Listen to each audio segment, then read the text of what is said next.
इसी पर बात करने के लिए हमारे साथ टेलीफोन लाइन पर मौजूद हैं गौहर खान हैं, तर्जुमान चेयरमैन पीटीआई हमारे साथ मौजूद हैं, उनसे बात करते हैं। अस्सलाम वालेकुम गौहर खान, बहुत शुक्रिया आपके वक्त का। ये पैगाम पहुंचाया गया है चेयरमैन पीटीआई का, आप चूंकि तर्जुमान हैं तो आपकी ज़बानी जानना चाहेंगे एग्जैक्टली क्या पैगाम है।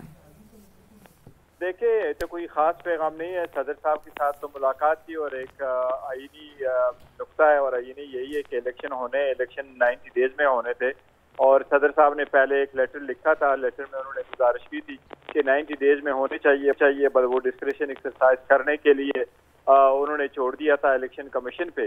तो इसके सिलसिले में सिर्फ एक स्टेटमेंट ये आई थी, उमेर नियाजी साहब की मुलाकात हुई थी खान साहब से, तो उसके तसलसल में एक मीटिंग हुई है जिसमें सिर्फ गुजारिश ये थी कि अपने गुड ऑफिस को इस्तेमाल करके इंश्योर कराया जाए ताकि इलेक्शन फ्री एंड फेयर हो और ऑन टाइम हो। अच्छा गौर, जो हमारे ज़राए बता रहे हैं वो ये कह रहे हैं कि मुज़ाकरात का कहा गया है कि इस्टेब्लिशमेंट से मिले, उनसे मुज़ाकरात करें और सारी सियासी जमातों से। यानी आप थोड़ी सी लचक तो दिखा दी है चेयरमैन पीटीआई, ये वही चेयरमैन पीटीआई हैं जो किसी सियासी जमात से बात करने पे राज़ी नहीं होते थे, जो कहते थे मैं किसी से भी बात कर लूँगा, इन चोरों से बात नहीं करूँगा। तो अब यानी वो चोर नहीं रहे? नहीं, बात दरअसल ये नहीं है। अगर कोई ऐसी बात हुई और किसी से मुज़ाकरात करनी थी तो वो भी आपके साथ जरूर शेयर करेंगे। डायलॉग और बात करने के लिए सबके साथ ओपन है, लेकिन ये मुलाकात हरगिज़ इस सिलसिले में नहीं हुई है कि खान साहब से इस्टेब्लिशमेंट के साथ कोई बात की जाए। उसके सिलसिले में अगर कोई ऐसा हुआ तो वो भी आपके साथ कभी कोई नहीं छुपाएंगे। हम तो कोई नहीं कंसील करते, हम तो उस बात के कायल ही नहीं है कि कोई चीज़ जो है ना वो डील किया जाए या ऐसे कोई काम किया जाए जो हम ओपन ना कर सके। बिल्कुल ही नहीं, ये सिर्फ इलेक्शन रिलेटेड था और इलेक्शन रिलेटेड ही रहा है। अच्छा गौर खान, कुछ दिन पहले ये भी खबरें थी कि चेयरमैन पीटीआई तो बहुत नाराज़ हैं सदर मुमलिकत से कि आरिफ अलवी साहब ने अपना वो रोल प्ले नहीं किया जो चेयरमैन पीटीआई को उम्मीदें थी सदर मुमलिकत से, वो उन उम्मीदों पर पूरा नहीं उतरे। तो कहीं ना कहीं आपको लग रहा है कोई नाराज़गी दूर हुई है अब? नहीं, देखिए, खान साहब की तरफ से या हमारे किसी तर्जुमान की तरफ से कोई ऐसी स्टेटमेंट नहीं आई थी, नहीं कोर कमेटी की तरफ से कोई ऐसी स्टेटमेंट आई है कि खान साहब सदर साहब से नाराज है। वो एक मुलाकात में सिर्फ इतना ही तज़किरा हुआ था कि सदर साहब ने जब लेटर लिखा और पहले सुप्रीम कोर्ट का ऑर्डर है कि 90 डेज में इलेक्शन हो, और जबकि आईन इस बात पे बड़ा क्लियर है कि 90 डेज में इलेक्शन होने हैं और आईन इस बात पे भी बड़ा क्लियरली कह रहे हैं कि जी असम्बली डिसॉल्व हो जाए, तो ये सदर की सवाबदीद है कि वो डेट अनाउंस कर दे। इसी के सिलसिले में बात हुई थी, कोई नाराजगी का तस्करा नहीं हुआ था। अच्छा Gauhar Khan, chairman PTI jail से बाहर आने के लिए मतलब क्या करें, क्या प्लान है? क्या ये मुज़ाकरात इसी सिलसिले की कड़ी है?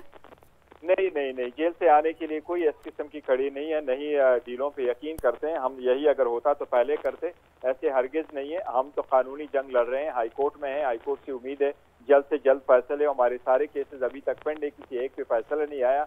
हाई कोर्ट भी है, सुप्रीम कोर्ट भी है, अदालतों के थ्रू अपने सारे मैटर रिजॉल्व करें। और हम समझते हैं कि हमारे खिलाफ सियासी बुनियादों पे केसेस बनाए गए, उसमें कोई जान नहीं है और इंशाल्लाह अदालत के तरीकेकार फॉलो करते हुए इंशाल्लाह अपना वो बिल्कुल ठीक, बिल्कुल ठीक। अच्छा गौर खान, अभी तो वो चेयरमैन पीटीआई जेल में है, तो अभी कौन जिम्मेदारियां संभालेगा? चेयरमैन पीटीआई बड़ी सियासी जमात है, बड़ी पॉपुलर रही है अपने वक्त पर भी, समहाउ अभी भी पॉपुलर है।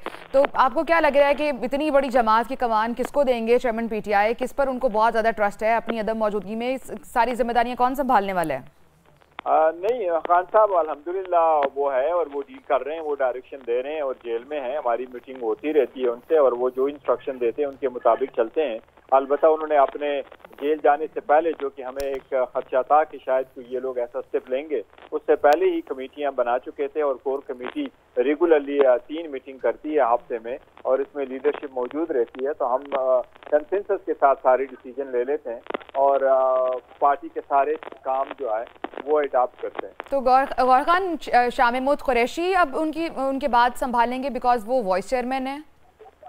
नहीं, कॉन्स्टिट्यूशन के हिसाब से तो ऑब्वियसली अगर चेयरमैन नहीं है तो वाइस चेयरमैन होता है और वाइस चेयरमैन भी नहीं है तो फिर सेक्रेटरी जनरल जो है, जनरल सेक्रेटरी, उसके पास ये इख्तियार है कि वो इस्तेमाल करे। लेकिन कोर कमेटी और एग्जीक्यूटिव कमेटी जो हमारी है कॉन्स्टिट्यूशन के अंडर, उसके मुताबिक काम चल रहा है। तो इस वक्त जो भी फैसला लिया जा रहा है वो कोर कमेटी की कंसेंसस से ले रहे हैं। अच्छा गौर खान, क्या अब कोई डील की बातें चल रही हैं, कोई नरमी की बातें चल रही हैं कि शायद चेयरमैन पीटीआई को कहीं ना कहीं केसेस में, जो आप कह रहे हैं कि सियासी केसेस हैं, उनमें कोई नरमी मिल जाए? तो गौर खान हमारे साथ मौजूद हैं। जी जी मैं वो। अच्छा गौहर खान, ये जो पहले हम देखते थे वो वीडियोस भी सबके सामने मौजूद हैं, एस्टेब्लिशमेंट के साथ जो भी पुराने ताल्लुकात रहे, जो भी बातें होती रही, अब साफ कहा जा रहा है कि एस्टेब्लिशमेंट से मुज़ाकरात किए जाएं, तो किन बेसिस पर किए जाएंगे, क्या ग्राउंड होगी?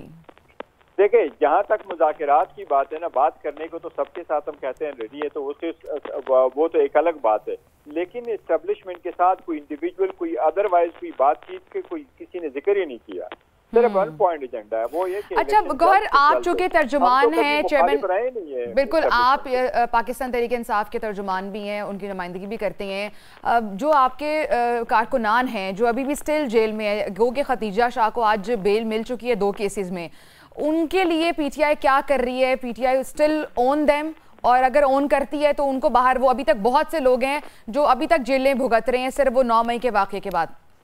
देखो, हम सारों को ऑन करते हैं और हम ये जरूर कहते हैं कि इन लोगों के साथ भी ज्यादतियां हो रही है। हम तो इस बात को बिल्कुल जरूर कहते हैं कि आप इंक्वायरी करें, कमीशन बनाए, फेयर एंड फ्री इंक्वायरी कर ले, उसमें देख ले किन लोगों ने मार गिराव जलाव किया है। सिर्फ इसलिए कि आप कहे आपकी जियो फेंसिंग में नाम आया है और आपकी प्रेजेंस वहाँ हुआ है, इससे तो आप फ्रीडम ऑफ एक्सप्रेशन और असम्बली को तो ना वायलेट करे। जिन लोगों ने कोई मार गिराव जराड़ किया है तो उनके खिलाफ अगर सजा देनी है, कानूनी कार्रवाई होनी चाहिए, लेकिन उन लोगों का भी राय थी कि उसमें इनोसेंट जो बंदे हैं उनके खिलाफ भी कार्रवाई। तो हम सारों को ऑन करते हैं, स्टैंड करते हैं। सही, आप ऑन करते हैं जो भी 9 मई के वाक़े में मुलविस थे, यू स्टिल ऑन देम। बहुत बहुत शुक्रिया। गौहर खान हमारे साथ मौजूद थे, पाकिस्तान तहरीक इंसाफ के तर्जुमान हैं।